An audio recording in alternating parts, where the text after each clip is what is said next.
Hello everyone, welcome back.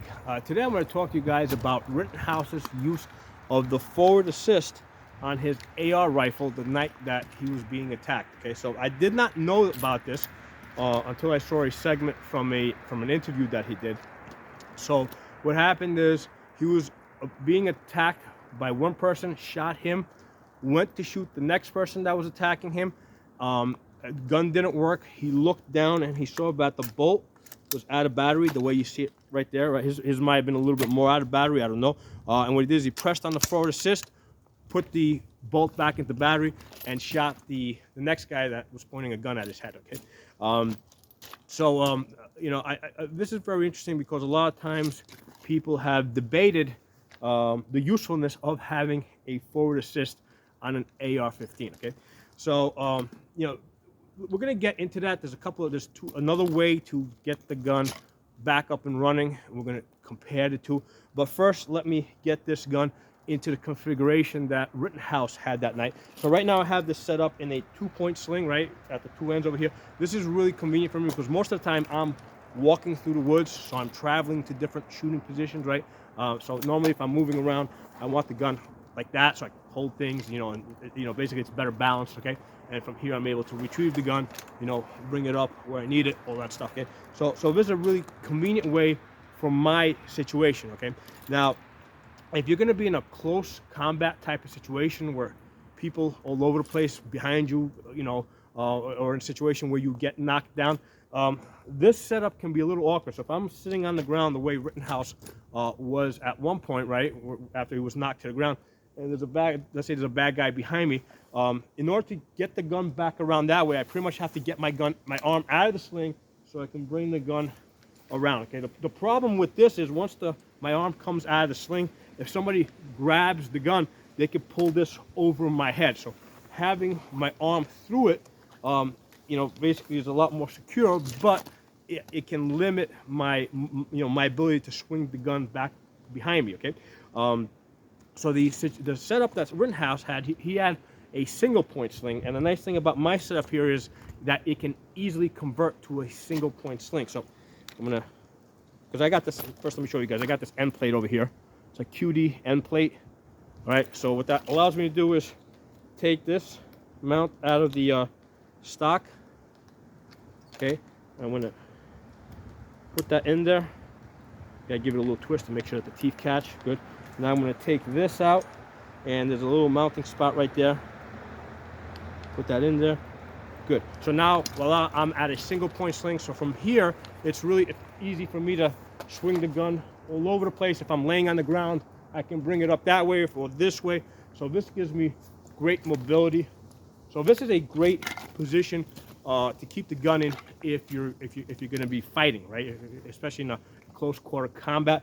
The reason why I don't like it when I'm walking through the woods is as you're walking, this is going to keep hitting you in the nuts, okay? However, there is a way to deal with that. Basically, you carry the gun like this. I have covered this in another interview. You can actually swing this over your back too, in this exact position. I've covered that in another video. But anyway, this is the setup that Rittenhouse had. And it's, it's probably the best setup for the type of situation that he was in. So he found himself in a situation where basically he's knocked on his ass. He's got the rifle like this, right? He's holding like this. During that gunfight, he never got a chance to use his iron sights or his optic, whatever he had. The whole thing was point shooting, as far as I can tell. Okay, so that's another thing for us to be aware of, that in a close quarter type of situation where you're being attacked from all over the place, you may not get a chance to go to your optics, especially if you're getting knocked around and stuff. So again, we're all learning from this, right? Now, here's the thing. A lot of my training that I got some 12, 13 years ago when I was becoming an instructor, I got from a lot of ex-military guys, right? People come back from Iraq and Afghanistan. But a lot of those guys have not been in the type of situation that Rittenhouse was in, where he's basically by himself. In a military type of situation, if your gun goes down, basically you're able to get to cover, fix your gun while the rest of your unit provides cover for you. In a situation like Rittenhouse's, he didn't have anybody else covering from him. he had to get the gun back up and running on his own. Now, normally if your gun stops working, you want to go to your backup gun, right? You want to go to your pistol.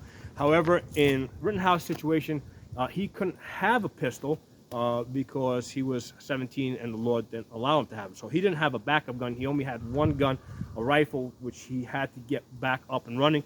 And, you know, I mean, basically between the two, he had the better gun. Now, one of the benefits of the rifle is because your hands are further apart, you know, you're able to, you know, you get a better sense of where the gun is pointed, right? Versus with a handgun, where your hands are together. A lot of times, you know, in a situation where you're being knocked around, it can be a little bit more difficult to get a sense of where the gun's pointing. So he's in a situation like this, right, on his ass. You know, basically his gun is basically jammed up. Whoop, I didn't mean to knock that out completely. Right, so the gun's out of battery like that, right? So he pulls the trigger, his gun doesn't fire, he looks down at it, and he pushes the forward assist, puts the gun back at the battery. Now, the way I've been trained is if your gun's out of battery like that, right, it is preferable to run the charging handle, okay? The reason is because you don't know what the reason why you have that jam. It might be that the cartridge is defective.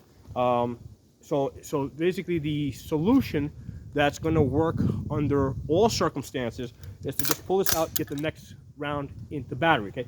Now, in the situation that Rittenhouse was in, you know, it may have been, because he's sitting on the ground, he was probably off balance.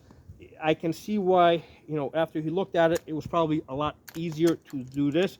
So this definitely shows me that, hey, you know what, definitely a good idea to have that forward assist for some type of situations, okay? So that's the thing I wanted to kind of bring out in this video. Now, here's the thing. Why did his gun jam? Why did the bolt, you know, he fired one round, right? All right, the bolt didn't close. Why would that happen? I doubt he had a dirty gun. Most likely, while he was shooting, maybe something got caught up in the bolt. You know, I mean, I don't know what, maybe some fabric or some debris, I don't know. Or maybe simply because he was unbalanced. Basically, he was limp wristing the gun.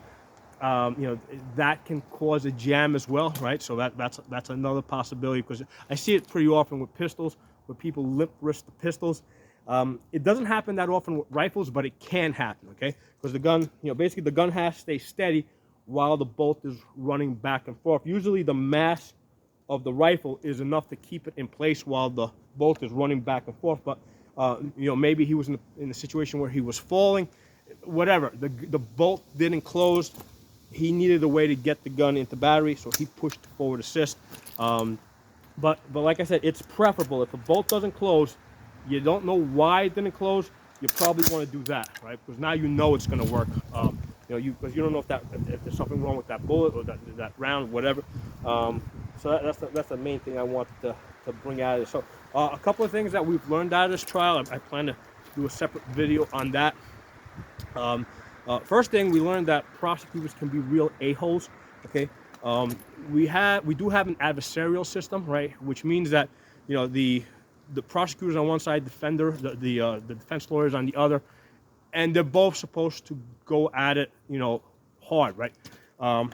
But that shouldn't mean that the